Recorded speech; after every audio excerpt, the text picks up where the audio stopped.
वंदे मातरम। युवा साथियों, विशेषकर बेरोजगार युवा साथी जो बैंकिंग क्षेत्र में जाना चाहते हैं, उनके लिए एक बहुत बड़ा गोल्डन चांस है। जैसे कि आप देख पा रहे हैं, SBI यानी स्टेट बैंक ऑफ इंडिया में 5008 पदों के लिए बम्पर वैकेंसी आई है। LDC के जो पद है, बैंकिंग जो क्लर्क के जो पद है, उनके लिए अब मैं आपको पूरा डिटेल बताऊंगा क्या वैकेंसी है, किस तरीके से फॉर्म भरे जाएंगे, क्या एग्जाम्स का प्रोसेस होगा, कहाँ कहाँ सेंटर होंगे, और भी जो जानकारी होगी वो मैं आपको बताऊंगा। तो सबसे पहले तो आप देखेंगे state bank of India general recruitment and promotion department, corporation centre, Mumbai की तरफ से ये विज्ञप्ति है। रिक्रूटमेंट फॉर जूनियर एसोसिएट्स, यानी कि जो लिपिक वर्ग के जो बैंक कर्मचारी हैं उनके लिए, और कस्टमर सपोर्ट एंड सेल्स के लिए। Online registration of application and payment of fees कब से कब तक है, तो ये होगी 7/9/2022 से लेकर के 27/9/2022 तक, यानी 7/9 यानी आज 6 तारीख को ये विज्ञप्ति आई है। तो कल से ही फॉर्म भरना शुरू होंगे ऑनलाइन, और रजिस्ट्रेशन जो होगा, और 27 सितंबर तक आप फॉर्म भर सकते हैं। और इसमें लिखा हुआ है कि applications are invited from eligible Indian citizens, यानी भारतीय जो पात्र नागरिक हैं उनसे ये आवेदन पत्र आमंत्रित किए जाते हैं। For the appointment as a junior associate, junior associate के लिए, कस्टमर सपोर्ट एंड सेल्स के लिए, in the clerical grade cadre, यानी क्लरिकल कैडर का मतलब हो गया कि जो क्लर्क ग्रेड में, यानी जो जैसे सामान्य रूप से अपन LDC कह सकते हैं बैंक में, in the state bank of India candidates can apply for vacancies in the one state और UT ओनली। आप किसी एक ही राज्य या इंडियन टेरिटरी में आप अप्लाई कर सकते हैं, और candidate can appear for the test only once under this recruitment project, और एक बार ही आप इस रिक्रूटमेंट में आप टेस्ट दे सकते हैं। Candidate applying for the vacancies of a particular state और UT should be proficient reading, writing, speaking and understanding in the specified operated local language of that state or unit territory, यानी कि आप जिस राज्य के लिए आप भर रहे हैं वहाँ की आपको लोकल भाषा आनी चाहिए। जैसे कि आप राजस्थान में भरते हैं तो आपको हिंदी इंग्लिश आनी चाहिए, लेकिन जैसे अगर आप पंजाब के लिए भरते हैं तो आपको पंजाबी भाषा, वहाँ की जो भी राज्य भाषा है वो भी आपको आनी चाहिए। या अगर साउथ में आप भरना चाहते हैं तो वहाँ की जो, जैसे तमिलनाडु है तो तमिल आपको आनी चाहिए। इस तरीके से आगे जो भी मैं पूरा डिटेल बता दूंगा कि किस राज्य में कौन सी भाषा है। तो ये महत्वपूर्ण है कि आपको जिस राज्य या यूनियन टेरिटरी यानी कि केंद्र शासित प्रदेश के लिए आप फॉर्म अप्लाई करना चाहते हैं वहाँ की भाषा आपको आनी चाहिए। और the test of knowledge of the specified operated local language will be conducted as a part of selection process, यानी कि आपके सिलेक्शन में उस संबंधित भाषा का भी टेस्ट होगा। इसलिए आपको जिस राज्य का सिलेक्ट कर रहे हैं वहाँ की भाषा आपको आनी जरूरी है, क्योंकि उसका भी एक पेपर होगा। ये किस तरीके से उसका एग्जाम होगा, 2 भागों में होगा, 1 भागों में होगा, मैं पूरी जानकारी आपको दूंगा। It will be conducted after qualifying the online main examination but before joining the bank, यानी आप ये जो लैंग्वेज का जो पोर्शन है ये मेन एग्जाम होने के बाद में और ज्वाइनिंग से पहले ये होगा। Candidate who fail to qualify this test will not be offered appointment, यानी जो इस टेस्ट में फेल हो जाएंगे उन्हें अपॉइंटमेंट नहीं मिलेगा। कैंडिडेट हु प्रोड्यूस 10th और 12th स्टैंडर्ड मार्क लिस्ट और certificate dividing having studies in the specific operated language will not be required to undergo the language test, यानी जिनके पास में 10वीं बारी में अगर ये सब्जेक्ट लैंग्वेज है तो उनको ये टेस्ट देने की जरूरत नहीं होगी। और there is no provision for inter circle transfer और intra state transfer for junior associate to be recruited, यानी कि आप जिस राज्य के लिए अप्लाई करते हैं वहीं आपको रखा जाएगा, यानी आपके लिए अंतर्राज्यीय का जो सिस्टम है वो यहाँ नहीं होगा। अब इसमें क्या क्या है, जो डेट्स वगैरह है वो मैं आपको बता देता हूँ। जैसे प्रीलिमिनरी एग्जाम है, जो प्री एग्जाम होगा will be conducted tentatively in the month of the नवंबर 2022, यानी संभावित तारीख इसकी नवंबर 2022 में प्री एग्जाम होगा और इसका मेन एग्जाम होगा, यानी कि ये 2 चरणों में होगा। Main exam will be conducted tentatively in the month of December 2022 या जनवरी 2023, यानी प्री एग्जाम नवंबर 22 में होगा। और उसके बाद में जो मेंस एग्जाम है, जैसे कितने गुना पास करेंगे वो प्री का मैं आगे बता दूंगा। लगभग 10 गुना है वो प्री में पास करेंगे, जितनी टोटल नंबर ऑफ सीट्स होगी उसके हिसाब से। और दिसंबर या 22 या जनवरी 23 में आपका संभावित जो मेन परीक्षा होगी। Candidates are advise to check regularly banks website, और आप बैंक की वेबसाइट को जिसमें दिया हुआ है http bank.sbi और कैरियर्स या ये जो भी इसकी वेबसाइट दी हुई है इस पर आप अपडेट्स के लिए देखते रहें। और examination will be as detail under the point 4 of the selection procedure, जो प्रोसीजर होगा वो मैं आगे बता दूंगा। किस राज्य के लिए कितनी सीटें हैं और कौन कौन सी भाषा है। तो अब जैसे ये अहमदाबाद जो सर्कल है, ये सर्कल दिए हुए अहमदाबाद है, बेंगलोर, भोपाल, बंगाल, भुवनेश्वर, चंडीगढ़, चेन्नई, दिल्ली, हैदराबाद, जयपुर, केरला, लखनऊ, दिल्ली, महाराष्ट्र, मुंबई या महाराष्ट्र, और इसके बाद नॉर्थ ईस्टर्न है, इनके लिए अलग अलग सर्कल दिए हुए हैं। अब जैसे राजस्थान की बात करें तो राजस्थान में जयपुर में राजस्थान सर्कल है। अब इसमें हिंदी भाषा आपकी होनी जरूरी है। जैसे अहमदाबाद है तो वहाँ गुजराती होना जरूरी है, बेंगलोर है तो कर्नाटक है तो कन्नड़ भाषा जरूरी है, मध्य प्रदेश भोपाल में हिंदी जरूरी है। अब अलग अलग राज्यों में स्टेट वाइज जो भी ST SC OBC EWS general और टोटल वैकेंसी दी हुई है, और लगभग टोटल वैकेंसी आपके 5008 वैकेंसी है, यानी काफ़ी अच्छी मात्रा में वैकेंसी है और सभी कैटेगरी की वैकेंसी है। इसके अलावा PWBD और ESM, इसके अलावा इसमें भी 2-3 टाइप के दिए हुए हैं, जैसे VI HI LD और DNE। अब VI का मतलब होता है जैसे विजुअली इम्पेयर्ड, HI का मतलब होता है हियरिंग इम्पेयर्ड यानी जो सुन नहीं सकते, कुछ देख नहीं सकते, या LD का मतलब लोकोमोटिव जो डिसेबिलिटी यानी कि चल नहीं सकते, विकलांग श्रेणी में जो भी दिव्यांग श्रेणी में आएंगे उनके लिए अलग सीटें इसमें आरक्षित की हुई है। इसके अलावा बैकलॉग भी कुछ है, जो ST SC OBC का जो भी बैकलॉग है उसकी कुछ कई जगह सीट है, कहीं नहीं है। तो ये पूरी विज्ञप्ति आपके अपने आवश्यकता अनुसार देख सकते हैं। एक एक राज्य का मैं बताऊंगा तो बहुत लंबा ये वीडियो हो जाएगा। अब जैसे राजस्थान की मैं आपको बताता हूँ, तो राजस्थान में जैसे टोटल 284 वैकेंसी है, जिसमें से 48, 37, 57, 28 और 114 है। अब जैसे 114 जनरल की है, उसके बाद में EWS की 28 है, उसके बाद में OBC की 57 है, और ये ST SC की 48 है, और SC की ये 37 है, ST की 37 है। इस तरह से ये राजस्थान की है। और अब जैसे इसमें कुछ जो शॉर्ट फॉर्म दी गई थी, तो जिसमें जैसे मैंने बताया था कि जहाँ PWBD का मतलब तो पर्सन विद बेंचमार्क डिसेबिलिटी, जिसमें VI का मतलब विजुअली इम्पेयर्ड यानी जो देख नहीं सकते, HI का मतलब हियरिंग इम्पेयर्ड यानी जो सुनने में तकलीफ है, और LD का मैंने बताया था लोकोमोटिव डिसेबिलिटी यानी कि जो चलने फिरने में अक्षम है, और DNE का मतलब category of DNE of the rights of the persons with disability act 2016 के संदर्भ में। ESM का मतलब एक्स सर्विसमैन, और DESM का मतलब डिसेबल्ड एक्स सर्विसमैन है या डिपेंडेंट ऑफ सर्विसमैन, यानी कि जो एक्स सर्विसमैन है, जो आर्मी से जो रिटायर्ड लोग हैं उनके डिपेंडेंट या उनके लिए कुछ सीटें रिजर्व है। इस तरीके से ये वैकेंसी है। अब इसमें कुछ महत्वपूर्ण बातें मैं आपको बता दूंगा, बहुत ज़्यादा। अब जैसे इसमें एज ले तो एलिजिबिलिटी क्राइटेरिया में सबसे पहले एज लिमिट है 1/8/2022 को, यानी 1 अगस्त 2022 को, नॉट बिलो 20 ईयर्स, 20 साल से कम नहीं होनी चाहिए, और नॉट अबाउट 28 ईयर्स, यानी 1/8 को 28 साल से ज़्यादा नहीं होनी चाहिए और 20 साल से कम नहीं होनी चाहिए। यानी कि candidate must have born not earlier than 2/8/1994, यानी 2/8/1994 से पहले उसका जन्म नहीं होना चाहिए, यानी उसके बाद का जन्म होना चाहिए, और नॉट लेस देन 1/8/2022, यानी 1/8/2022 से पहले के बाद का जन्म नहीं होना चाहिए, यानी 1/8/2022 के 2 के बाद का जन्म होगा तो वो 20 साल का नहीं होगा। तो इस तरीके से दोनों इसमें डेट भी इसमें शामिल है। और इस तरीके से जो एज रिलैक्सेशन है, यानी ST और SC को 5 साल की इसमें छूट है, 28 5 साल अधिक हो सकते हैं, ये छूट लगभग जो अपर लिमिट है उसी में होगी।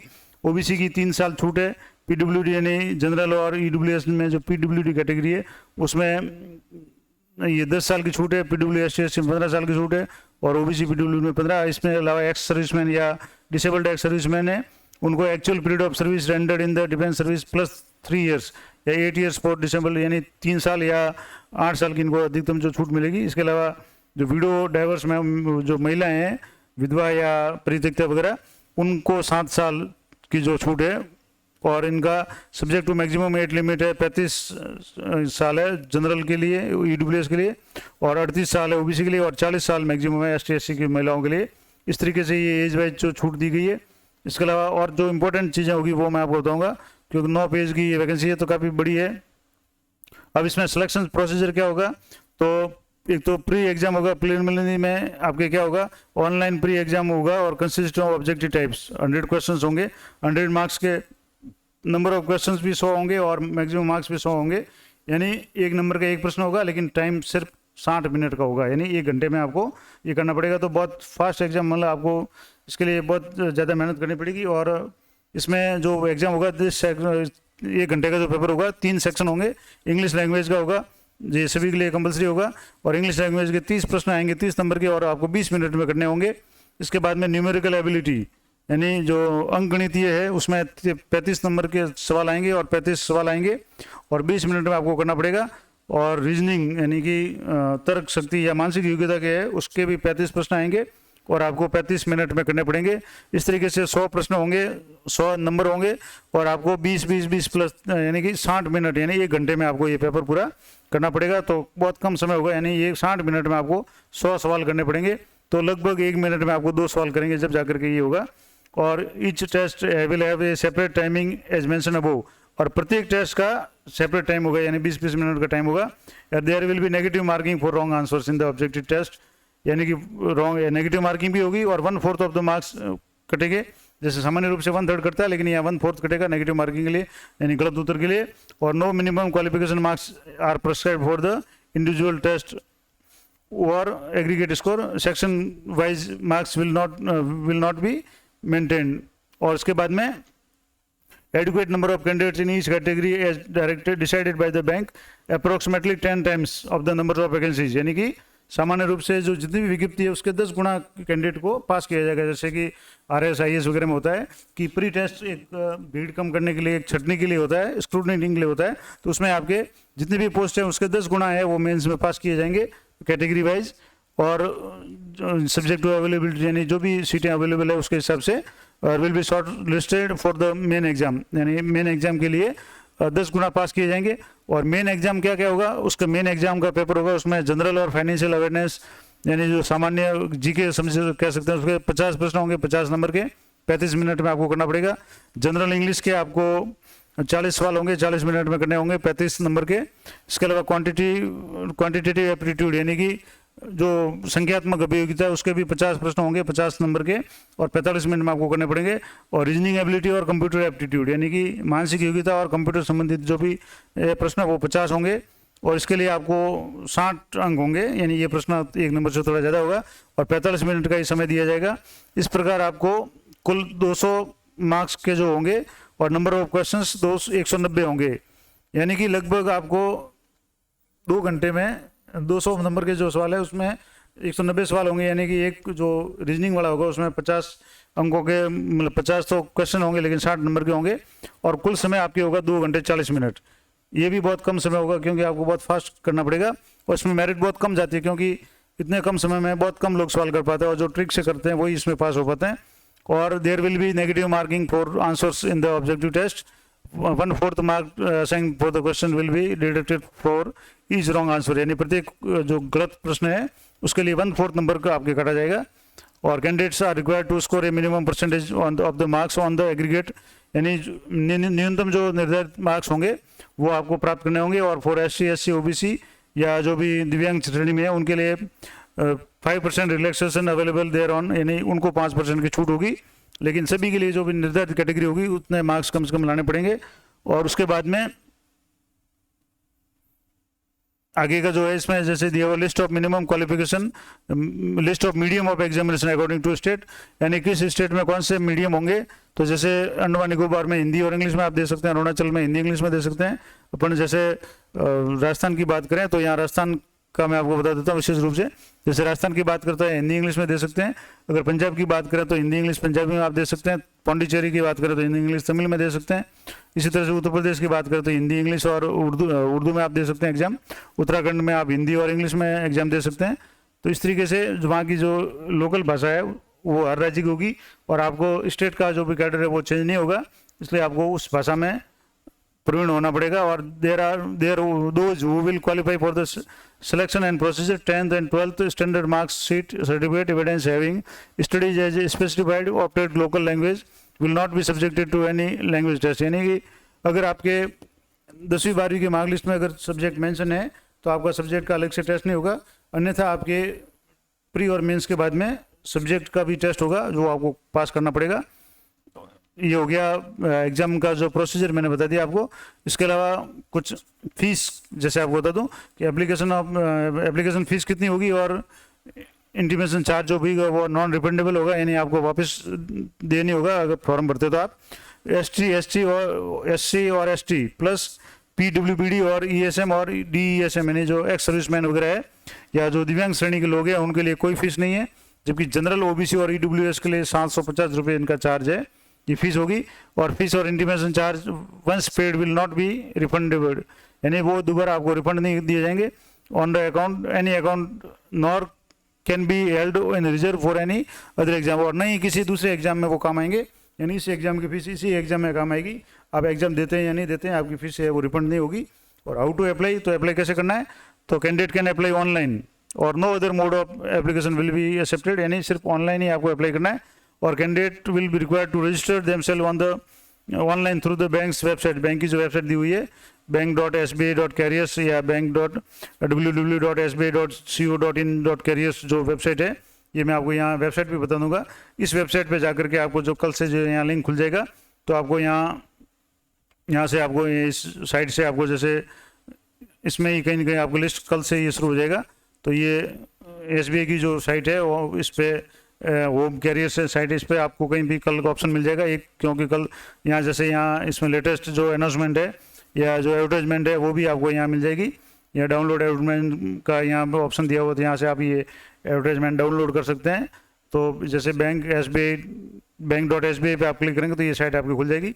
अब जो इसमें इस साइट पे आपको पहले रजिस्ट्रेशन करना पड़ेगा, और रजिस्ट्रेशन करने के बाद में after registration candidate are required to pay request application fee, फिर आपको फीस जमा करनी पड़ेगी through the online mode using debit card या क्रेडिट कार्ड या नेट बैंकिंग इंटरनेट बैंकिंग को यूज़ करके आप फीस जमा करेंगे। उसके बाद में कोई भी तरह की प्रॉब्लम होती है तो हेल्प डेस्क नंबर दिए हुए हैं 022 और 22820427 और 11 AM से लेकर के 5 PM तक आप इस पर या आप इसकी जो साइट है इस पर भी आप अपने कोई भी अगर जिज्ञासा है या कोई भी समाधान आप प्राप्त कर सकते हैं। Candidates are advise to forget to mention recruitment of junior associate 2022 in the subject of email. अगर आप ईमेल करते हैं तो आप उस पर रिक्रूटमेंट फॉर जूनियर एसोसिएट 2022 लिखना नहीं भूलें, क्योंकि तभी आपका जो ईमेल है वो कंसिडर होगा और जल्दी उसका रिप्लाई आ जाएगा। और इसके बाद में ये ऑनलाइन अप्लाई होगा, उसके में आपके जो अंगूठे का लेफ्ट थंब का निशान है वो भी आपके होगा, फिर फोटो जो भी होंगे वो होंगे। ये अगर जरूरत पड़ी तो मैं आपको अलग से वीडियो बना करके बता दूंगा। इसके बाद में जैसे guidelines for scanning photograph signature left hand thumb, यानी फ़ोटो भी स्कैन होंगे, साइन भी होंगे, और लेफ्ट जो थंब है वो भी आपको अपलोड करना पड़ेगा, उसका भी इम्प्रेशन आपको अपलोड करना पड़ेगा। ये जनरल इन्फॉर्मेशन है। इसके बाद कुछ और इन्फॉर्मेशन मैं आपको बता दूँ, जैसे एग्जाम सेंटर कहाँ होंगे। तो अब जैसे अंडमान निकोबार का पोर्ट ब्लेयर में होगा। अपने यहाँ राजस्थान की बात करें तो राजस्थान में जैसे कुछ जिलों में यहाँ सेंटर होंगे, जैसे यहाँ राजस्थान पे 37 नंबर पे, तो राजस्थान में आपके अजमेर, बीकानेर, हनुमानगढ़, जयपुर, जोधपुर, कोटा, सीकर और उदयपुर, यानी कि अजमेर बीकानेर 2, हनुमानगढ़ 3, जयपुर 4, जोधपुर 5, कोटा 6, सीकर 7 और उदयपुर 8, यानी ये 8 जिला मुख्यालयों पे इनके एग्जाम होंगे राजस्थान में, यानी 8 सेंटर होंगे और यहाँ ही आपको एग्जाम देना पड़ेगा। उसी तरह से आप अपने राज्य के जो भी सेंटर है वहाँ पे चुन सकते हैं। इसके बाद आगे का जो भी और कोई, अब जैसे इसमें दिए हुए फोटोग्राफ की जो साइज़ है वो 4.5 सेमी से 3.5 सेंटीमीटर होना चाहिए। ये जब आप फॉर्म भरेंगे तो अपने आप पता चल जाएगा उसमें। और उसके बाद में जो साइज़ जो फोटो की है वो 20 KB से 50 KB के बीच में होनी चाहिए। और इसके अलावा साइज़ ऑफ इमेज 50 KB तक होनी चाहिए। जो भी होगा वो आगे इसमें आ जाएगा, सब दिया हुआ है इसमें। JPG या JPEG में आपके ये होना चाहिए। और थंब इम्प्रेशन इन अंगूठे का निशान है, उसकी साइज़ भी आपके 20 KB से 50 KB होनी चाहिए। और ये जो applicant to write declaration in English है क्लियरली ऑन वाइट पेपर, आपको डिक्लेरेशन घोषणा भी करनी पड़ेगी, उसके भी आपको अपलोड करनी पड़ेगी। इस तरीके से ये सारी सूचना मैंने बता दी। ये कुछ परफॉर्म है IAF सर्विसमैन वगैरह या सर्टिफिकेट फॉर सर्विंग पर्सनल जो सेवा में है उनके लिए परफॉर्म है, या सर्विंग आर्म फोर्सेज में अगर कोई लगा हुआ तो उसके लिए ये परफॉर्म है कि आपको साइन करके ये घोषणा पत्र आपको देना पड़ेगा। इस तरीके से मैंने पूरी जानकारी आपको दे दी कि कल से यानी 7 सितंबर से ये ऑनलाइन फॉर्म इसके शुरू हो जाएंगे और आपके लिए गोल्डन चांस है कि आप SBI में नौकरी प्राप्त करना चाहते हैं तो यहाँ से कल से ही आप अप्लाई करना शुरू कर दें। और 27/9 इसकी लास्ट तारीख है अप्लाई की। और ये ध्यान रखें कि आप जिस राज्य के लिए जिस सर्कल में आप अप्लाई करें वहाँ से आप दूसरे सर्कल में नहीं जा सकते और वहाँ की भाषा आपको आनी चाहिए, ये विशेष ध्यान रखें। तो ये महत्वपूर्ण इंपॉर्टेंट अपडेट मैंने आपको दे दी। इस चैनल पे मैं जब भी कोई भी वैकेंसी आएगी या अन्य कोई भी सरकारी जो भी घोषणा वगैरह होगी मैं आपको देता रहता हूँ। तो आप इस चैनल को सब्सक्राइब कर लें ताकि आपको तुरंत नोटिफिकेशन मिल जाए। छोटी मोटी अगर कोई भी अपडेट होगी तो मैं आपको कम्युनिटी टैब में दे दूंगा, और अगर वीडियो बनाने लायक कोई मैटर हुआ तो उसका मैं वीडियो बना करके आपको अपलोड कर दूंगा। तो चैनल पर बने रहिए और इस वीडियो को ज़्यादा से ज़्यादा अपने जो भी साथी कंपटीशन की तैयारी करें उनको शेयर करें। तो मिलते हैं नेक्स्ट वीडियो में, तब तक